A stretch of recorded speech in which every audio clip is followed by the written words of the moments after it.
I sat quietly in the backseat staring out the passenger side window while grandmother drove us back home. At one point she had tried to strike up a conversation with me, but I wasn't in the mood to talk. The past few days had been unreal. For the better part of 6 whole days I was happy again. Now that my best friend and my girlfriend had gone, I again felt lost in the blackness of pain. I felt transfixed by the gloom of a grey world that once again finds itself caught between post-winter melting and pre-spring promises. It had been my first real winter, and I must say I much more prefer a sandy Christmas. After staring out the window for a good long time, it suddenly dawned on me that we were not going home the same way we had come. "Are we going home?" I asked, speaking for the first time since getting into the car. "I want to stop and see your mother," she said. "Do you think they will let me see her this time?" I asked, even though I already knew they wouldn't, and I was right. I sat in a waiting room watching the morning news while grandmother went in to see her daughter. The news ended, and unbelievably they hadn't once talked about the accident. It's amazing that after only a week and a half the dock tragedy had become old news. While I sat there, several people came and went, but for the most part one was alone. I was staring off into the abyss of my own sorrow when these 2 emo-looking teens came into the waiting room. The shorter of the 2 had his right arm in a sling and was wearing a blue hospital gown and hospital footy slippers. Apparently he was a patient. The taller of the 2 was in full emo uniform, black torn jeans, heavy metal t-shirt, heavily gelled hair that hung over one eye, and dull black combat boots. I will also add here that there was something about the taller guy that was oddly familiar, and it wasn't until they left that I realized why. He looked almost exactly like a picture I'd seen of one of the ILD.com members. I wish I had made that connection before he left, so I would have thought to have looked to see if I could tell if he was wearing a diaper then or not. They sat directly diagonal from me on the opposite side of the room with their backs to me. I thought nothing of them, and they probably wouldn't have warranted remembering had they not sat down and commenced to make out. They were all over each other.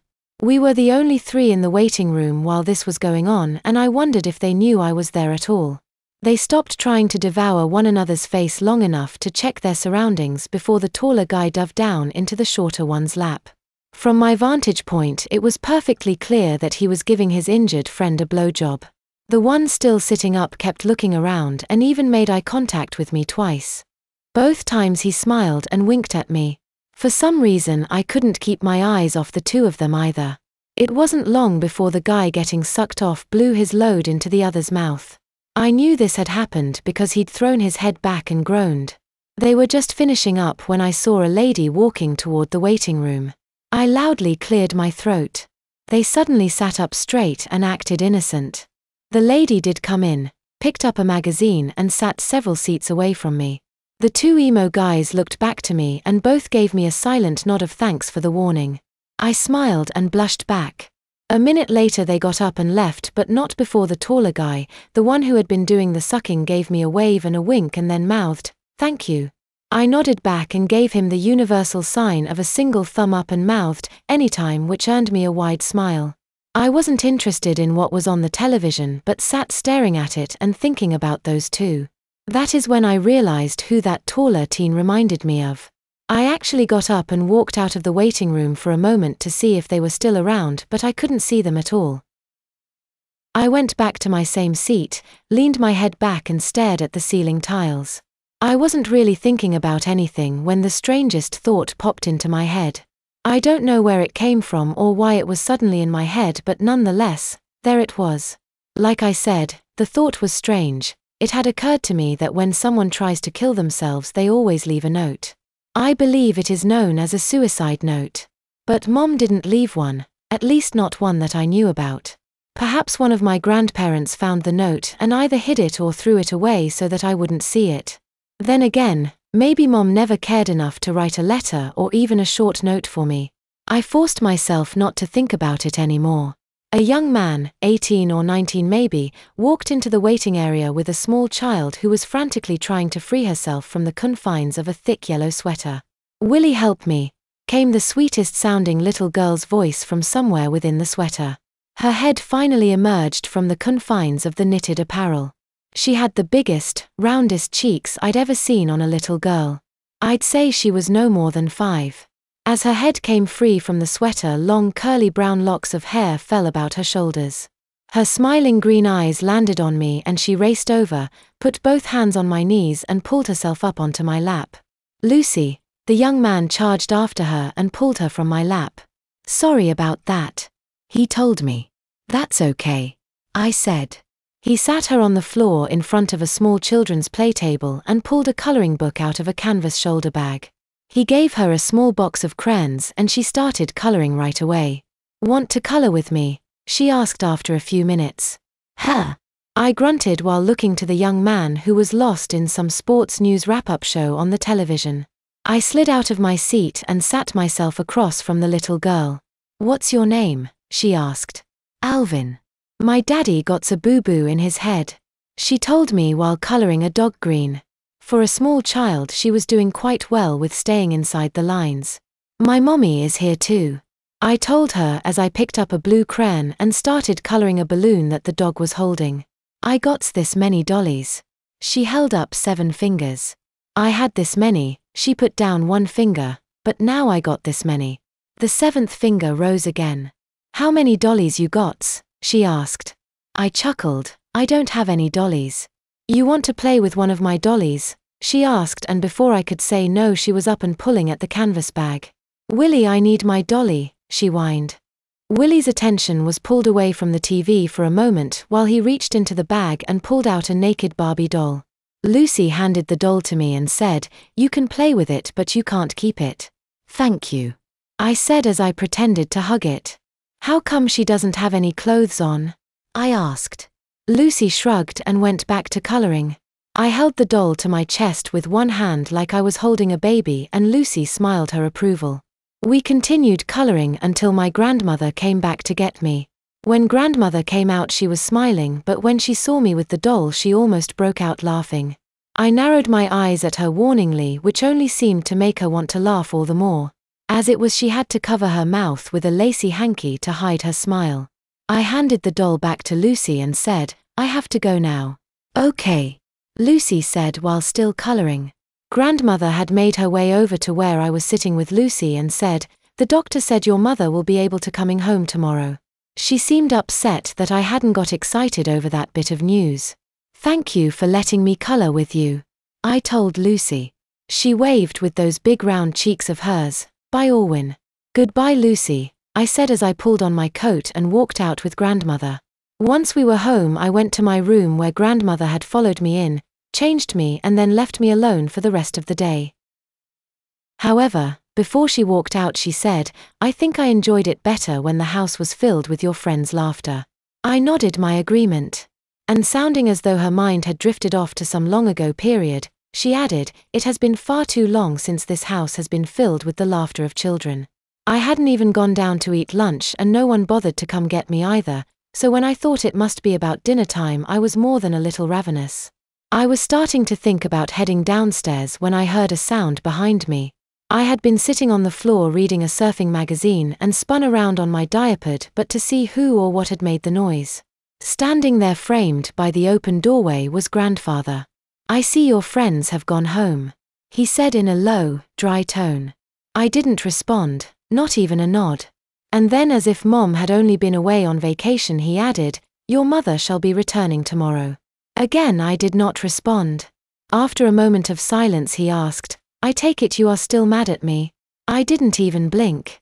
For a full minute he didn't say anything else. He stood there looking at me as though he were trying to decide his next words. "Micah is back as well," he said. I finally spoke. "Good." That single word came out almost like I had spit it at him. "And you and I have some unfinished business," he said still in that low, dry tone. My eyes narrowed as though focusing 2 laser beams onto his forehead. It was only then that I remembered about the vase incident. The thought crossed my mind like a line from a movie, "What more can you take from me?" And had I actually said it, I probably would have had to pick my teeth up off the floor. No, I didn't say it, instead jumped up and stood motionless while saying nothing. "I am not mad that you broke the vase, but that you tried to hide it," he said, and when I didn't seem to react he added, "Your punishment starts now." Through clenched teeth I asked, "What punishment?" You are not allowed to use the weight room for the remainder of the summer. That includes the lap pool. Completely ignoring what he had just said, I asked, when do I get my surfboard back? He seemed to hesitate for half a second, as though he hadn't expected me to ask that. Abandoning his low, dry tone, his voice raised a couple octaves as he answered, you don't. His words felt like a knife had been thrust into my gut. Now I lost my cool. I leapt to my feet and screamed at the top of my lungs, you cannot do that. It is mine. My friend made it especially for me.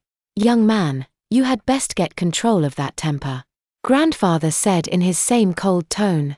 I didn't lower my volume at all. If you don't give it back. Grandfather's voice returned to the previous low, dry, controlled tone. You will do what, boy? Suddenly something occurred to me. It was like a cool breeze had blown across the back of my neck. A chill ran down my spine, causing me to tremble. I'm not Henry. The words came out of me nearly inaudibly. What? I am not Henry. I said at an almost normal level. Like had happened a few nights before. Grandfather seemed to stagger and sway. Excuse me, he asked, his voice cracking. But I didn't say another word. I stood there unresponsive, still staring into his dull eyes until he looked away. That is when I knew I had got to him. Nothing else was said.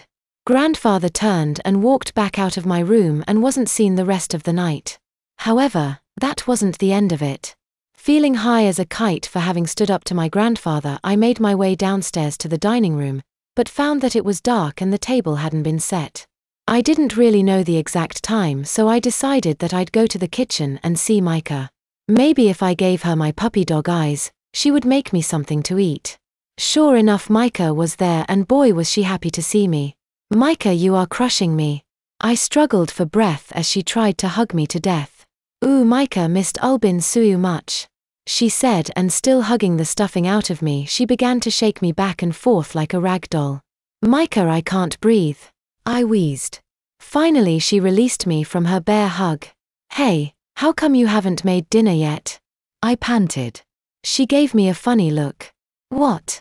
I asked. Without saying anything, she went over to the oven, opened the door and pulled out a plate covered with aluminum foil. I missed dinner? I asked with amazement. Alvin, it is after 7, she said. What? I asked while looking at the clock on the wall, and then running my hands through my hair I exclaimed loudly, wow. I was disappointed when Micah uncovered the dish. With her return, I somehow had been expecting something exotic, but what she had for me was ordinary meatloaf, mashed potatoes, and Brussels sprouts. Oh, because I was so hungry I still ate everything, except for those vile sprouts, and it was delicious. While I ate, I told Micah about everything I'd done with my friends while she had been away. As soon as I finished eating, I started to take my plate to the sink, but Micah, thinking I was leaving, snapped at me. Alvin. I jumped at least a foot in the air and dropped the plate. Thank goodness it didn't break, but it sure was loud. Micah, you scared the shit out of me, I said, and no sooner was the words out of my mouth than I quickly covered my mouth with my hands as I stood there like a deer caught in the headlights of an oncoming car. She stood with hands on her hips looking at me the same way my mother looks at me right before she is about to go off on me. I lowered my hands from my mouth only long enough to say, oh Micah, I am so very sorry. I didn't mean to say that. Alvin got dirty mouth. Maybe Micah shouldn't give Alvin lamingtons. I had no idea what lamingtons were, but after what I had just let slip out of my mouth, I wouldn't have been surprised if it were Austrian for a swift boot to the backside. Please don't be mad at me, I pleaded. Micah stepped toward me raising both hands, and I flinched, thinking she was going to brain me, but instead she hugged me again, only this time she lifted me off my feet while smothering me. Alvin is mostly good boy, she said. When she released me, and as my feet hit the cold tiles, I gasped in a desperate breath and nearly collapsed to the floor. Micah thrust both hands into my armpits and hoisted me into the air. For a fear-filled second, I worried that she was going to toss me out of her kitchen for cussing, but then she literally dropped me on the counter. I felt the diaper squish under my weight and knew that I was in need of another change. Sitting on the counter like that made me feel as if I was a child half my age. She stuck her head into the refrigerator and pulled out a silver tray of… Micah, what is that? I asked while eyeing the cube-shaped brown and white things on the tray that she was holding under my nose. Lamingtons, she said as if I should know what a lamington was. Those are called lamingtons? I asked just to be sure I understood her. She explained that they are delicious moist cake, coated with chocolate, then tossed in dried coconut. Of course I Englished it up, because the way she said it wasn't as easy to understand with her heavy Austrian accent. I started to reach out for one but she swatted my hand away, and not gently either. Dang, it hurt. She went back to the refrigerator and pulled out a small red bottle. With 2 fingers Micah held the bottle in front of my face so I could read the label. I knew the bottle instantly. John used to use Tabasco sauce on his eggs in the morning. Stick out tongue, she ordered. Instinctively I slammed my hands over my mouth and shook my head from side to side. With one strong hand she pulled my hands away from my face and forced them into my lap. Holding the bottle in front of my face, she also brought up a single lamington so that they were both right in front of my nose. Stick out tongue, she repeated. I tried to shake my head again. She brought her face to within inches of my own. Her eyebrows were close together and her eyes squinted. Stick out tongue, she said in such a way that I feared what might happen if I didn't obey. Reluctantly my lips parted, but only enough for the tip of my tongue to come out. More, she said. I reluctantly obeyed. Again she held the bottle of Tabasco sauce and the lamington in front of my now extended tongue. Still looking like she wanted to chop off my head, she asked, "Alvin, want hot on tongue or sweet lamington on tongue?" I pointed to the lamington. Then Alvin never say naughty words again, she asked while shaking her head. With my tongue hanging out of my head I answered, "Pometh." She smiled and put the lamington on my tongue. Boy was I relieved when she returned the bottle of Tabasco sauce to the refrigerator. All in all, I ate 3 lamingtons and boy were they yummy. I also suggested that the same sort of thing would be good with a white cake covered in pineapples and coconut. She promised to try to make me something like that soon. It was really weird going to bed that first night without Joey beside me. The bed felt empty and bigger than ever. It took forever for me to be able to fall asleep. I tried counting sheep, and when that didn't work I tried counting dolphins.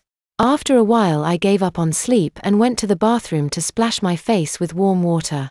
When I returned to bed and was back under I realized I had left the bathroom light on. I almost got back up to turn it off, but then my eyes landed on the bare spot on the wall where my surfboard was supposed to be. It was while I was focusing on that blank wall that I finally fell asleep.